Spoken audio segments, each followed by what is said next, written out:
There is a kind of lateness that has nothing to do with clocks. You can be on time for every meeting, every appointment, every deadline your whole life, and still be running behind on the one thing your soul was actually sent here to do. And if you clicked on this, something in you already suspects that's true. Let me say it plainly, because there is no time for soft introductions today. You are not behind because you're lazy. You are not behind because you failed. You are behind because you've been waiting for a permission that was never coming. Waiting for someone to confirm what God already confirmed before you were born. And while you waited, the assignment kept calling your name. My name is George. I've spent years sitting with people who feel exactly what you feel right now. That low, persistent hum underneath an ordinary life. The sense that there is somewhere you're supposed to be and something you're supposed to be doing. And that the gap between where you are and where you're called keeps getting wider every year you don't move. I'm not here to flatter you. I'm here to tell you the truth, the way a brother tells a brother when the house is on fire and there's no time to be polite about it. So let's not waste it. You feel late. I want to talk about that feeling honestly, because I'm not going to pretend it's imaginary. There really is an urgency on you. But it's not the urgency the world sells you, the panic that you've missed your shot, that the train left without you, that the good years are spent, and what's left is just managing the decline. That's not the voice of God. That voice never says, "You're finished." The urgency on you is different. It's the urgency of a man who hears his own name being called from another room and realizes he's been pretending not to hear it for a very long time. Think about that for a second. Have you ever been called by someone really called, by name, and you heard it, but you stayed where you were? Maybe you were tired. Maybe you were comfortable. Maybe answering meant getting up, and getting up meant change, and change felt like more than you had in you that day. So you let it ring. You told yourself you'd answer the next time, and the next time came, and you let it ring again. That's where a lot of people live their whole lives. Not in rebellion, just in delay, just in not yet. And here's what most people miss. The call doesn't stop because you ignored it. The call is not insulted. It doesn't pack up and find someone more deserving. It keeps coming, patient and relentless, because the one who's calling you doesn't measure time the way you do. To him, 1,000 years are like a day. He's not tapping his foot, annoyed that you're slow. But, and this is the part that should wake you up, there is a season. There is a window. And a window, by its nature, does not stay open forever. Let me tell you about a man who almost missed his window. His name was Jonah. You probably know the headline of the story, the big fish, the 3 days in the dock, the man swallowed by the sea. But strip away the spectacle and look at what was really happening. God called Jonah by name and gave him a clear assignment. Go to Nineveh, speak. And Jonah heard it perfectly. There was no confusion. He understood the call completely. And he ran the other way. Not because he didn't believe. Jonah believed more than almost anyone. He ran because he understood exactly what answering would cost him, and he decided the cost was too high. He'd rather get on a boat, going the opposite direction, than walk into the thing he was made for. So he paid for the ticket. He went below deck, and he fell asleep. I want you to sit with that image, because I think it's the truest picture of what being late actually looks like. We imagine lateness as frantic running, sweating, missing the bus, but real spiritual lateness is the opposite. It's a man asleep below deck, while the storm he caused rages over his head. It's quiet. It's comfortable. It feels almost like peace, and it's the most dangerous place a called person can be. Are you asleep below deck right now? Be honest. Have you built a comfortable little life going in the wrong direction and called it contentment? Have you gotten so good at not hearing the call that you mistake the silence for permission? Here's where it gets real. The storm in Jonah's story wasn't punishment. We read it as God being angry, but look closer. The storm was God refusing to let Jonah successfully run from his own purpose. The storm was mercy, disguised as chaos. Because a man who is allowed to escape his calling without resistance is a man being abandoned. And God does not abandon the ones he marks. He interrupts them. He shakes the boat. He sends the storm not to destroy you, but to wake you up before you sail so far in the wrong direction that you can't find your way back. If your life feels like it's been one storm after another lately, if every comfortable arrangement keeps falling apart, if the doors you thought were yours keep slamming, if you can't seem to settle into the quiet life everyone else manages, I want you to consider something. Maybe that's not bad luck. Maybe that's the boat being shaken. Maybe heaven loves you too much to let you sleep through the thing you were born for. And notice what finally moved Jonah. It wasn't the storm itself. He slept through the start of it. What woke him was being thrown into the water, the moment all his options ran out, the moment there was nothing left to run toward and nowhere left to hide. In the belly of that dark place, with no comfortable boat, no ticket, no escape route, Jonah finally prayed the prayer he'd been avoiding. And the very first thing he said was about time. He talked about how he had gone down, down, down, to the roots of the mountains, to the place where it felt like the door had closed forever. And even there, even that late, God heard him and brought his life up from the pit. That's the whole point I need you to grab today. Jonah was late, catastrophically late. He had run in the wrong direction, wasted the journey, ended up in the belly of the worst possible outcome. And it was still not too late. The mission was still waiting. Nineveh was still there. God gave the word a second time, the exact same word. No lecture. No, I told you so. And this time, Jonah went. You are not later than Jonah. Whatever you think you've wasted, whatever years you think are gone, whatever direction you think you ran, the word is coming to you a second time right now. That's what this is. This isn't content. This is the word coming again. There's another man I think about when I think about lateness, and his story haunts me a little, because it ends differently than Jonah's. A young man came running, mind you, full of urgency, and fell at the feet of Jesus, and asked the most important question a person can ask. What must I do to inherit eternal life? Everything about him was right. He was sincere. He was eager. He had kept the rules his whole life. And Scripture says something that most people read right past. Jesus looked at him and loved him. The call was on this young man, real and warm and personal. He was that close. He was at the door. And then Jesus gave him the one step. Sell what you have, give it to the poor, and come follow me. One step, not 10. One. And the young man, who had run all the way there, who had fallen at Jesus' feet, who was loved and chosen and standing right at the threshold of everything, he turned and walked away grieved because he had great possessions. I want you to feel the weight of that, because here is a man who was not asleep below deck. He was awake. He was eager. He showed up, and he still missed it. Not because he didn't hear the call, he heard it perfectly. He missed it because when the one step came, the cost was more than he was willing to pay in that moment.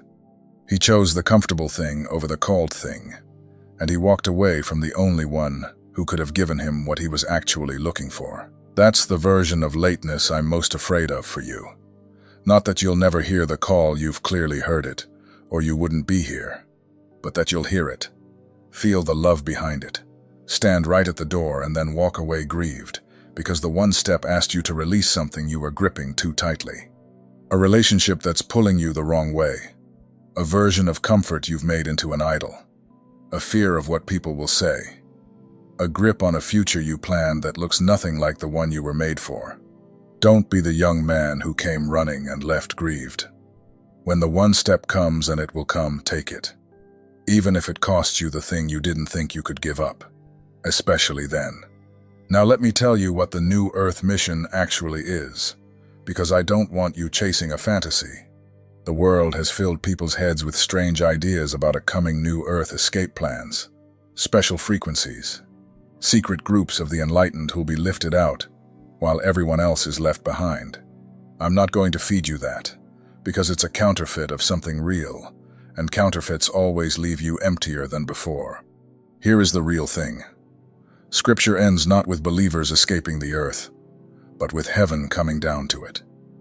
A new heaven and a new earth, and the dwelling of God with people, and every tear wiped away. That's the mission you sense in your bones. Not to flee this world, but to become a person through whom that new reality starts breaking in right here. In your kitchen, at your job, in your marriage, in the ordinary streets of your ordinary town. You were not marked to escape. You were marked to carry a piece of that coming kingdom into the rooms you already walk into every day. And that's why your lateness matters. Not because you'll be locked out of some spaceship, because there are people assigned to you, people who will only meet that piece of the kingdom if it comes through you. There's a coworker who's barely holding on, a child watching how you carry your faith, a stranger at the gas station on the worst day of their life who was supposed to cross paths with someone carrying light. When you stay asleep below deck, it's not only your story that stalls, it's theirs. Think about your own life. Who showed up for you at the exact moment you needed them? Wasn't there someone, a teacher, a neighbor, an aunt, a stranger who said the right thing at the right time and it felt almost arranged? It was arranged. That person answered their call. They got up off the boat. And because they did, you're here. Now there's someone downstream of you, waiting for you to do the same. That's the weight of being chosen. It was never about being special. It was about being responsible for what you were given. There are messages that pass through your eyes, and there are messages that pass through your spirit. If something in you recognized itself while watching, don't dismiss it. That is the spirit confirming what was already written. The secret protocol carries 7 keys that unveil what heaven deposited in you before you ever arrived, things no one around you has ever been able to name. It comes with a full audiobook for your moments of prayer, silence, and encounter with God. And you also receive the Awakening Map, the guide that illuminates the 5 seasons of spiritual awakening, revealing with precision exactly where you are and what comes next. The link is pinned in the first comment, but only for a limited time. Don't let this moment pass without a response. Now let me deal with the lie underneath all your lateness, because until we name it, you'll keep falling back asleep. The lie is this, that you have to be ready before you can answer. You've been waiting to feel qualified. Waiting until your faith is stronger.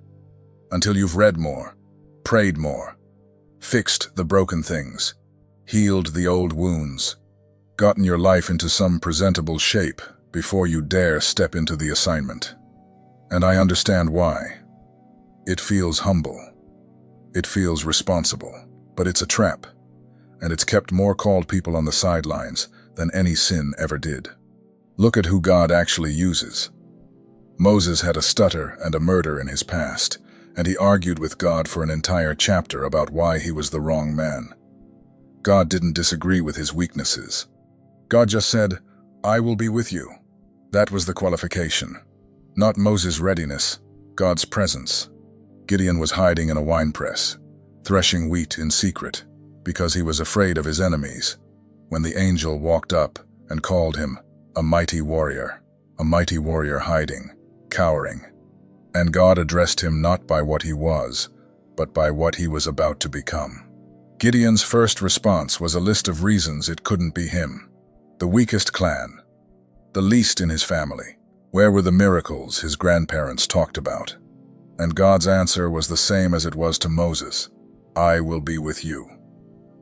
Then Gideon, still unsure, still hedging, asked for sign after sign, the fleece wet, the fleece dry, testing, stalling, making sure. And God, patient with every delay, gave him every sign he asked for. Because the God who calls you is not threatened by your hesitation. He'll meet you in it. He'll prove himself to a man hiding in a winepress. But he will not call off the assignment. He'll just keep confirming it until you finally believe what he said about you from the start. Do you see the pattern? Not one of them was ready. Not one. Readiness was never the requirement. Willingness was. The only thing God needed from any of them was a yes that came before they could see how it would work. So stop waiting to be ready. You will never be ready. Ready is a destination you reach by going, not a starting point you arrive at before you move. The fishermen didn't enroll in 3 years of training before they followed. They dropped the nets mid-task and walked. The qualification came on the road, not before it. And here's the mercy in that. If readiness were the requirement, you'd be right to feel hopeless about your lateness. But because willingness is the requirement, your lateness is erased the moment you say yes. There is no penalty period. There is no probation. The instant the prodigal son turned toward home, the father was already running down the road. He didn't make the boy crawl back and earn it. He ran, while the son was still a long way off, still rehearsing his apology, still convinced he'd forfeited his place. The father ran. That father is running toward you right now, not waiting at the gate with his arms crossed, tallying your wasted years. Running. The robe is already in his hands. The ring is already chosen. The feast is already being prepared. All of it set in motion not by your arrival, but by your turning. Let me tell you about the time it really did look too late. The time even the people closest to Jesus said the words out loud. A man named Lazarus was sick, and his sisters sent word to Jesus, the one they knew could heal him. And Jesus, who loved this family, did something that makes no sense to us. He waited. He stayed where he was 2 more days. And by the time he arrived, Lazarus had been in the tomb 4 days. 4 days. Past the point of any hope. Past the window. The sister met him on the road with the most human sentence in all of Scripture. If you had been here, my brother would not have died. If only you'd come sooner. You're late. Sit with that, because that sentence lives in you too. If only. If I'd started sooner. If I hadn't wasted those years. If the door hadn't already closed. That's the voice of a person standing at a tomb, certain that the time for miracles passed while they were waiting. And here is what Jesus did at the tomb of a man 4 days dead, past every window, past every reasonable hope. He told them to roll the stone away. And the sister objected. There will be a stench. It's been too long. It's over. She was managing the lateness, accepting it, organizing her grief around the certainty that nothing could be done now. And Jesus said, "Did I not tell you that if you believed, you would see the glory of God?" Then he called the dead man by name. "Lazarus, come out."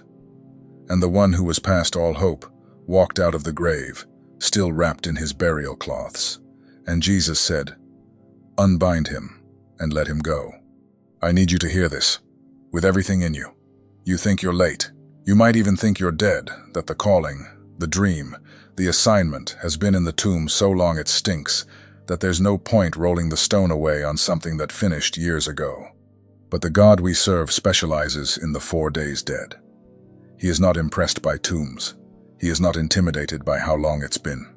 He waits, sometimes, precisely until it looks impossible not to torment you, but so that when the thing comes back to life, no one can credit it to good timing or human effort, so that everyone, including you, knows it was him. Whatever you've buried, roll the stone away. Stop managing its death. Stand in front of the place where you laid your calling to rest and let him call it out by name. He still does that.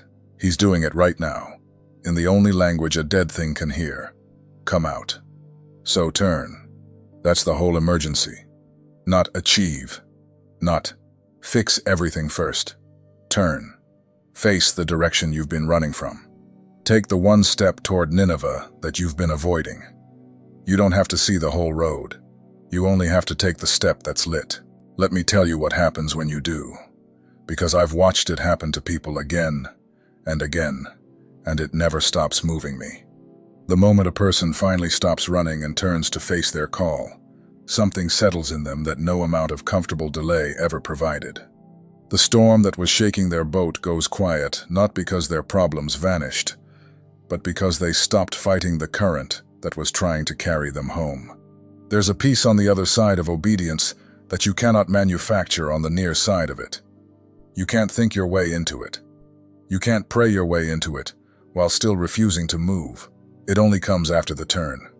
And I think part of you already knows this. I think part of you has known it for years. That hum underneath your life, that restlessness no promotion could quiet, that sense that you were made for more than the round you keep running that's not dissatisfaction. That's the compass. It's been pointing the same direction the whole time, and you've been calling it a problem when it was actually the kindest thing in your life. The part of you that refused to let you settle for less than what you were sent to do. Don't silence it. Don't medicate it with another distraction. Don't bury it under one more year of not yet. It's the truest thing about you. Now, I need to be honest about something, because I love you too much to leave it out. There will be a moment probably soon. Maybe today when you feel the pull to take the step, and then a wave of every reason not to will rise up.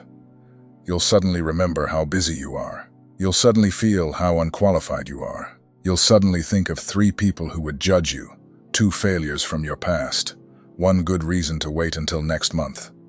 That rising wave is not wisdom. It's the boat trying to keep you below deck. Recognize it for what it is, and step anyway. Because here's the thing about windows. Jonah got a second word, but Nineveh was given a deadline. 40 days. The window for the people he was sent to was real, and it was closing. Your obedience isn't only about you. Somewhere, someone's 40 days are ticking. Someone is in the last stretch of a season where they can still be reached, and you're the one who was supposed to reach them. Your lateness has a cost that lands on someone else's clock.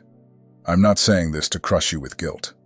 Guilt keeps you frozen, and frozen is the last thing you need right now. I'm saying it to wake you up the way Jonah was woken, not gently, because gentle hasn't worked, has it? You've had 1,000 gentle nudges, and you slept through them. So consider this: the captain coming down to the lower deck, grabbing you by the shoulder, and saying, "How can you sleep? Get up. Call on your God. We are about to go under." And you're the one with the word. Get up. You are not too late. You are right on time for the only thing that matters, the turning. Heaven has been holding your place, not because you earned it, but because the one who assigned it doesn't rescind what he gives. The mission is still open. The people are still waiting. The Father is still running, and the only thing standing between you and everything you were made for is one honest yes, spoken from below deck, from the belly of the fish, from wherever you've been hiding, a yes that says, "Even this late, even from here, I'll go." Say it. Not perfectly, not with all the answers. Just say it, and watch how fast heaven moves toward a turning heart. Before you go, I don't want a generic response from you. I want something real, because this was a real word. So tell me this in the comments. What is the one thing you've been asleep below deck about? Name it. Not the vague version, the specific one. The call you've been letting ring.